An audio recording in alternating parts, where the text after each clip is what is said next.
ሰበር ዜና የአሜሪካና ኢራን የሰላም ድርድር ደስ የሚል መሻሻሎች አሳይተዋል። በዚህ ዙሪያ ከአሜሪካና ከኢራን መልካም ዜናዎች ተሰምተዋል። አደራዳሪዋ ፓኪስታንም ታሪክ መስራቷን እንደቀጠለች ነው። ስለ ድርድሩ በሁለቱም ሀገራት በኩል የተላለፈውን ሙሉ መልእክት አዘጋጅተን ይዘንላችሁ መጥተናል። እስከ ፍጻሜው አብራችሁን ቆዩ። ሁሉንም በዝርዝር እናስደምጣችኋለን። ጤና ይስጥልኝ ውድ ተመልካቾቻችን፣ አሁን የተሰሙ ሰበር መረጃዎችን አጠናክረን ይዘንላችሁ መጥተናል። አብራችሁን ቆዩ። በቀጣይ ፈጣንና እውነተኛ ሰበር መረጃዎችን ለማግኘት ቻናሉን ሰብስክራይብ በማድረግ የደወል ምልክቷን በመጫን ቤተሰብ ይሁኑ። ይህንን መረጃ ደግሞ ላይክ በማድረግ ቤተሰብነታችሁን አጠናክሩ። አሁን መረጃዎቹን በዝርዝር እንመለከታለን። እስከ መጨረሻው አብራችሁን ቆዩ።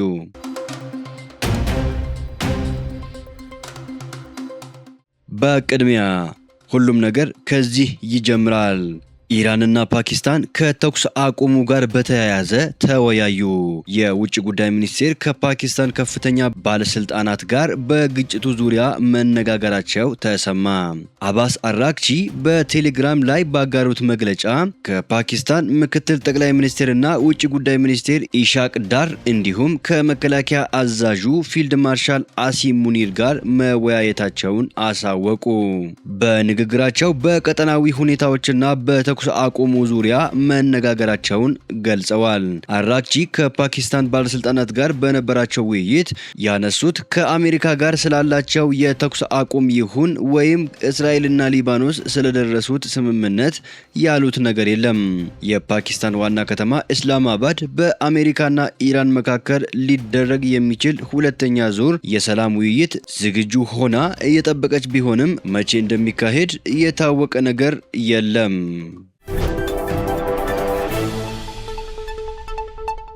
የተገኘው የተስፋ ጭላንጭል የኢራን ልዑክ ለንግግር ወደ ፓኪስታን ይጓዛሉ ተብሎ እንደሚጠበቅ ምንጮች ለቢቢሲ ተናገሩ። የኢራን ተደራዳሪ ልዑክን ከሚመሩት አንዱ የሆኑት የውጭ ጉዳይ ሚኒስቴር አባስ አራክቺ ትላንት ማታ ኢስላማባድ ይደርሳሉ ተብሎ እንደሚጠበቅ የፓኪስታን መንግስት ምንጮች ለቢቢሲ ተናገሩ።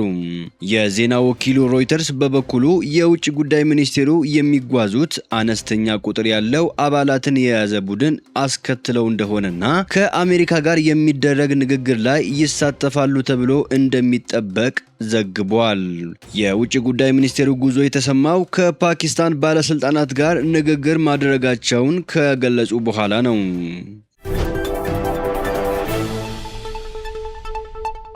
በመሃል ከአሜሪካ የተላለፈ ዛቻና ማስፈራሪያ። የአሜሪካ መከላከያ ሚኒስቴር በሆርሙዝ ወሽመጥ ላይ ፈንጂ ማጥመድ የተኩስ አቁም ጥሰት ነው አሉ። የአሜሪካ መከላከያ ሚኒስቴር ፔት ሄግሴት ኢራን በሆርሙዝ ሰርጥ ላይ ፈንጂ ለማጥመድ የምትሞክር ከሆነ እንደ የተኩስ አቁም ስምምነት ጥሰት እንደሚቆጠርና በዚያው አግባብ ምላሽ እንደሚሰጠው ተናገሩ። መከላከያ ሚኒስቴሩ ትላንት በሰጡት ጋዜጣዊ መግለጫ አሜሪካ ወደ ኢራን ወደቦች የሚደረጉ ጉዞዎች ላይ የጣለችው እገዳ ያለምንም ማመንታትና ይቅርታ እያስፈጸመች መሆኑን ገልጸዋል። አሜሪካ እስካሁን በአጠቃላይ 34 መርከቦችን ማስመለሷን ጠቅሰዋል። ያለ አሜሪካ ፍቃድ የትኛውን መርከብ በወሽመጡ አያልፍም ሲሉ የተናገሩት ሄግሴት ተጨማሪ መርከቦችን እንይዛለን ብለዋል።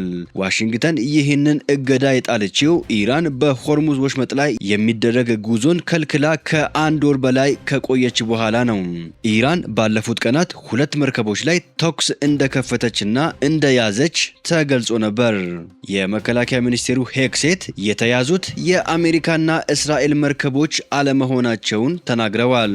አክለውም ፈጣን ጀልባ ከሽጉጥና የተሳሳተ ዓላማ ጋር የያዘ ሰው በሙሉ ሊያደርገው ይችላል ሲሉ የኢራንን እርምጃ አጣጥለዋል።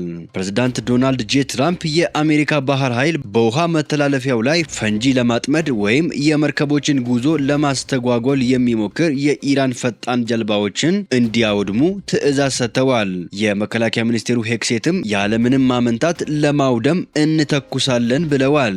መከላከያ ሚኒስቴሩ ኢራን በሆርሙዝ ወሽመጥ ላይ ፈንጂ እንደምታጠምድ ስለመዛቷም ተጠይቀዋል። በግድ የለሽነትና ኃላፊነት በጎደለው መንገድ ተጨማሪ ፈንጂዎችን ለማጥመድ የሚደረግ ሙከራ ካለ ምላሽ እንሰጣለን፣ የተኩስ አቁም ጥሰት ነው ብለዋል። ኢራን አሁንም ቢሆን ጥሩና ብልህ ስምምነት ላይ ለመድረስ እድል እንዳላት ተናግረዋል። ኢራናውያን በብልህነት ለመምረጥ መስኮቱ ክፍት እንደሆነ ያውቃሉ ያሉት ሄግሴት ማድረግ ያለባቸው ትርጉም ባለውና ሊረጋገጥ በሚችል መልኩ የኒውክለር መሳሪያን መተው ብቻ እንደሆነ ገልጸዋል። ድርድሩ እንዲሳካ የተደረገ ጥሪ። የኢራን አምባሳደር አሜሪካ በቀጣይ ድርድሮች ተጨባጭ አቋም መያዝ አለባት አሉ። ጄኔቫ ውስጥ በተባበሩት መንግስታት ድርጅት የኢራን አምባሳደር የሆኑት አሊ ባህሬኒ በቴሄራንና ዋሽንግተን መካከል የሚደረጉ ድርድሮች እንዲቀጥሉ የሚፈለግ ከሆነ አሜሪካ ወደ ኢራን ወደቦች የሚደረጉ ጉዞዎች ላይ የጣለችውን እገዳ ማብቃት እንዳለበት ተናገሩ። ከቢቢሲ ጋር ቃለ መጠየቅ ያደረጉት አምባሳደሩ አሜሪካ የጣለችው እገዳ ከፍተኛ የተኩስ አቁም ጥሰት መሆኑን ገልጸዋል። በድጋሚ ድርድር ውስጥ በሚገባበት ወቅት አሜሪካ ለኢራን መብቶችና ለኢራን ምክንያታዊ ጥያቄዎች እውቅና በመስጠት ተጨባጭ አካሄድ ልትከተል እንደሚገባ ተናግረዋል። ቴሄራን ድርድር የምታደርገው ሌላኛው ወገን ኢራንን ለማጥቃት ተጨማሪ ዝግጅት የሚያደርግበት እድል ለመስጠት እንዳልሆነም አክለዋል። ፕሬዝዳንት ዶናልድ ጄ ትራምፕ የአሜሪካ ወታደሮች ትዕዛዝ የሚሰጣቸው ከሆነ በድጋሚ ዘመቻ ለመክፈት ዝግጁ መሆናቸውን ከዚህ ቀደም ተናግረው ነበር። አምባሳደሩ ከቢቢሲ ጋር ባደረጉት ቆይታ ቀጣይ እርምጃ ምን መሆን አለበት የሚለውን በተመለከተ በኢራን ከፍተኛ አመራሮች መካከል ክፍፍል ተፈጥሯል መባሉን ውድቅ አድርገዋል። ይልቁንም ችግር የሆነችው ሙሉ ተቃርኖና ክፍፍል ውስጥ ያለችው አሜሪካ መሆኗን ተናግረዋል። አስደሳቹ ዜና ከዚህ ይጀምራል። ፕሬዝዳንት ዶናልድ ጄ ትራምፕ ከኢራን ጋር የተደረገውን የተኩስ አቁም ስምምነት ለማራዘም መወሰናቸውን ተከትሎ የኢራን ባለስልጣናት ፊት ለፊት ለመነጋገር አሜሪካ ልዑካኖቿን ወደ ፓኪስታን ዋና ከተማ እስላማባድ ልትልክ መሆኗን አስታወቀች። የዋይት ሀውስ ፕሬዝዳንታዊ ቃል አቀባይ ካሮሊን ሌቪት ለጋዜጠኞች በሰጡት አጭር መግለጫ የኢራን መንግስት በአካል ተገናኝቶ ለመነጋገር ያቀረበውን ጥያቄ ዋሽንግተን በበጎ እንደተቀበለችው አረጋግጠዋል። የኢራንን ሐሳብ በቅርበት ለማዳመጥም ፕሬዝዳንቱ ስቲቭ ዊትኮፍንና ጃሬድ ኩሽነርን ወደ እስላማባድ ለመላክ መወሰናቸውን አብራርተዋል። ፕሬዝዳንቱ ሁልጊዜም ቢሆን ለዲፕሎማሲያዊ መፍትሄ እድል ለመስጠት ዝግጁ ናቸው ያሉት ቃል አቀባይዋ ከዚህ ውይይት አዎንታዊና ተጨባጭ ውጤት እንደሚገኝ ተስፋ ማድረጋቸውን ገልጸዋል። በአሜሪካና በኢራን መካከል ያለው ውጥረት የረጅም ጊዜ ታሪክ ያለው ቢሆንም ባለፉት ጥቂት ቀናት ውስጥ ግን ከቴሄራን በኩል ግልጽ መሻሻሎች መታየታቸውን ሌቪት ጠቁመዋል። የሁለቱ ወገኖች የእስላማባድ ቆይታ ፍሬያማ መሆን ከተረጋገጠና አስፈላጊነቱ ከታመነበት ምክትል ፕሬዝደንቱ ወደ ፓኪስታን አቅንተው ድርድሩን እንዲቀላቀሉ በተጠንቀቅ መሆናቸውንም አክለዋል። ይህ የዲፕሎማሲያዊ መፍትሄ ፍለጋ ሂደት በመካከለኛው ምስራቅ ከታየው ሌላ የሰላም ተስፋ ጋር አብሮ የተነሳ ነው። ቃል አቀባይዋ በእስራኤልና ሊባኖስ መካከል የተደረሰውን የተኩስ አቁም ስምምነት ለዓለም የተገኘ ድል ሲሉ ያሞገሱት ሲሆን ወደፊት የሁለቱን ሀገራት መሪዎች በዋይት ሀውስ ለመቀበል የሚያስችል ዕለት እንደሚመጣም ያላቸውን እምነት በማጋራት መግለጫቸውን አጠናቀዋል። ደስ የሚል ዜና ተሰማ። የኢራን ተደራዳሪዎች እስላማባድ ፓኪስታን ገቡ። በፓኪስታን የኢራን ኤምባሲ ተወካዮች እስላማባድ መግባታቸውን አረጋግጠዋል። የአሜሪካ የመካከለኛው ምስራቅ ልዩ መልእክተኛ ስቲቭ ዊትኮፍ እና ጃሬድ ኩሽነርም እስላማባድ ያቀናሉ ተብሎ ይጠበቃል። የኢራኑ የውጭ ጉዳይ ሚኒስቴር ሰይድ አባስ አራክቺ ልዑካናቸውን እየመሩ ፓኪስታን መግባታቸው ተረጋግጠዋል። ፕሬዝዳንት ዶናልድ ጄ ትራምፕ ቴሄራን ጠይቃለች የሚሆነውን እናያለን ብለዋል። የኢራን አብዮታዊ ዘብ ኃይል ጥያቄውን ያቀረበችው ኢራን ናት የሚለውን መረጃ ውድቅ አድርገዋል። ይህ ዘገባ ከተሰማ በኋላ ደግሞ ኢራን ቁርጡን አሳወቀች። ድርድሩ በሶስተኛ ወገን በፓኪስታን ዋና ከተማ እስላማባድ በሚካሄደው ውይይት ላይ በኢራንና በአሜሪካ ባለስልጣናት መካከል የታቀደ ምንም አይነት ቀጥተኛ ስብሰባ አለመኖሩን የኢራን የውጭ ጉዳይ ሚኒስቴር አስታወቀ። የሚኒስቴሩ ቃል አቀባይ በማህበራዊ ትስስር ገጻቸው ላይ ባሰፈሩት መልእክት እንዳብራሩት የቴሄራን አቋምና ምልከታዎች በቀጥታ ለአሜሪካ ልዑካን ሳይሆን በአደራዳሪነት ለሚሳተፉ የፓኪስታን ባለስልጣናት ብቻ እንደሚተላለፉ አረጋግጠዋል። በጉዳዩ ላይ ቃል አቀባዩ ባወጡት መግለጫ ለይፋዊ የስራ ጉብኝት ኢስላማባድ ፓኪስታን ደርሰናል።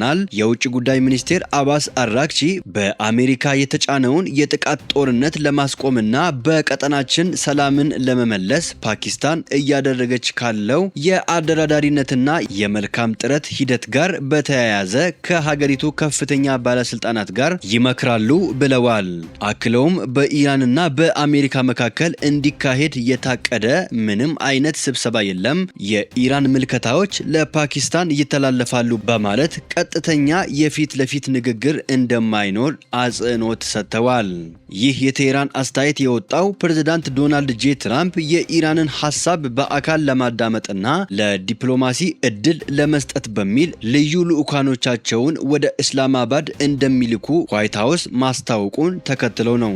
የኢራን ፈጣን ምላሽ ግን ድርድሩ አሁንም በእጅ አዙር ወይም በሶስተኛ ወገን አደራዳሪነት ብቻ የሚቀጥል መሆኑን የሚያሳይ ነው።